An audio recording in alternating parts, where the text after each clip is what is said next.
In recent years, interest has grown in goat meat production, driven partly by lower beef and lamb returns. Boer goats have been in New Zealand since the late 1980s, and some believe there's big potential for growth. North Fork Boars is a large producer of boar goat meat. Based in Alexandra, it runs 3,000 to 4,000 animals. Well, we run a meat goat business with boar and boar crosses. We run them on 3 properties. There's the Clyde block, which is about 3,000 acres. There's the Springvale block, which is 1,500 acres. And we've got a 650-acre farm here, which we also run goats on. We deal with 2 marketers, both North Island based, but they kill down here in Oamaru. And they buy all that we can produce and paying pretty good money for them. We get somewhere between $45 and $80 for an animal. It's a growing market. The demand for goat meat in the worldwide is huge. It's the most eaten meat in the world.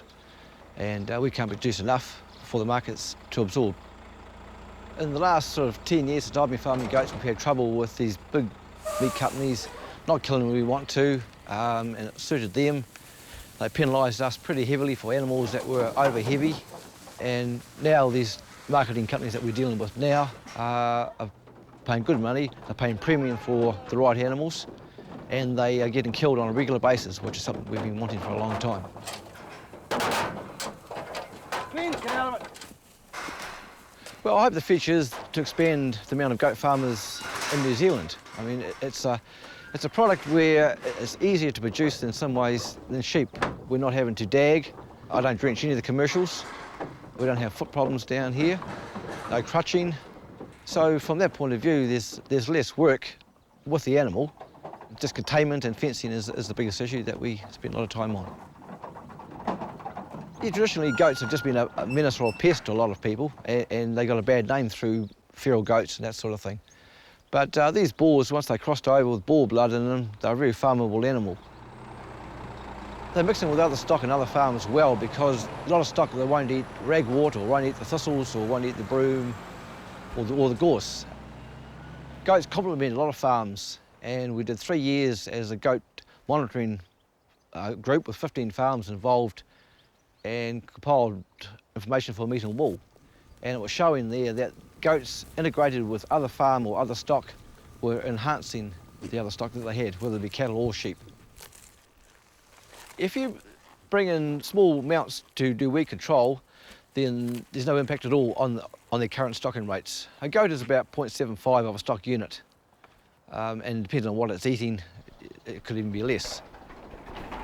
The infrastructure is different for goats, as it is for deer, as it is for sheep. And as you see around the yards, we've started to lift up the height a wee bit. But we do work a lot of our animals behind ordinary sheep prattler yards on the larger blocks, and a few get over the top, but majority of them will stay inside prattler yards. But yeah, it's a big thing with goat farming is to keep the fencing right, and electrics is a great thing too for goats. They learn quickly with that. Tony Grayling is a breeder and major shareholder in the company. And in 1915, I think it was, they got serious about creating a breed, and some of them started selecting for the present boar characteristics. And the breed was eventually registered in 1957. Sit down and stay there. Because they've had contact with people, boar goat is a lot quieter than other goats, and they're a lot faster growing. Australian figures indicate that a boar cross on Australian ferals will reach meat size in half the time of the ferals.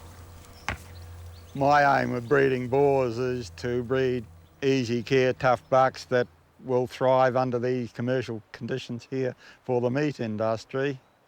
Yeah, I'd like to win an odd show along the way and that sort of thing, but it's not really important to what I'm aiming at.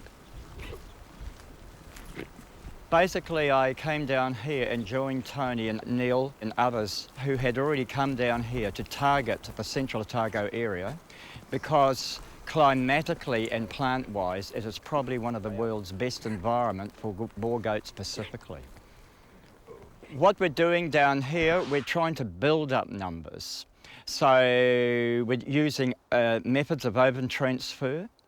to increase numbers rapidly off our top genetic animals, and that'll take a few years to build up a reasonable flock of boars. We have a reasonable spread of genetic, and that's partly due to some of the imported lines that have come through.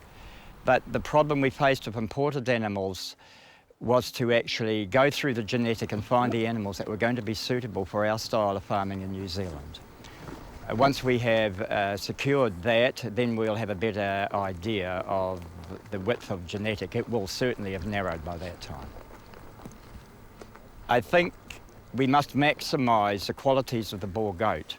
That's its superb temperament.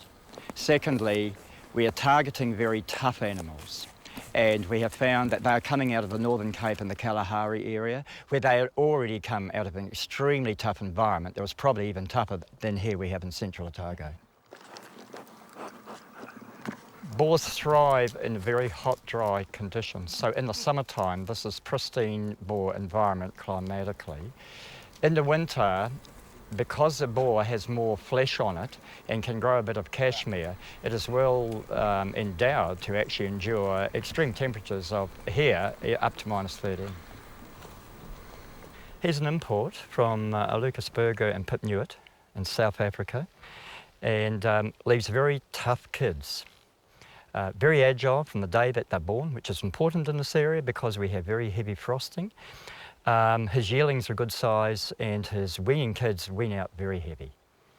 We're looking for a good horn set in this buck. It's fairly well exhibited here. Horn spacing wide here at the base so that hooves can't be caught in there, as you see in a lot of ferals with these flanges. Also, the horns are swept back, and so they can't injure other animals when they're fighting. Also, with this animal, he's got good length of back, reasonable hind end, and muscling. And that's what he's leaving in his progeny, but temperament is excellent.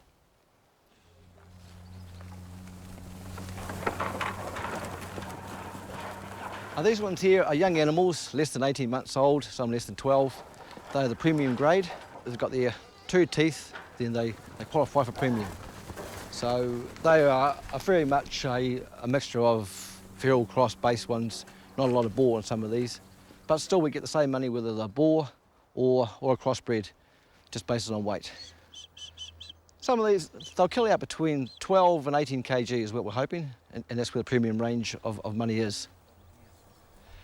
Coming in with no information at all, you'd be pretty game. I think you'd have to do some homework on goats. But if you've got the fencing secure, ask someone, meet and wall, or someone in goat farming, what sort of fencing that you should have, or what standard. And then that's your biggest problem sorted. If you've got them contained, then the rest is not too bad.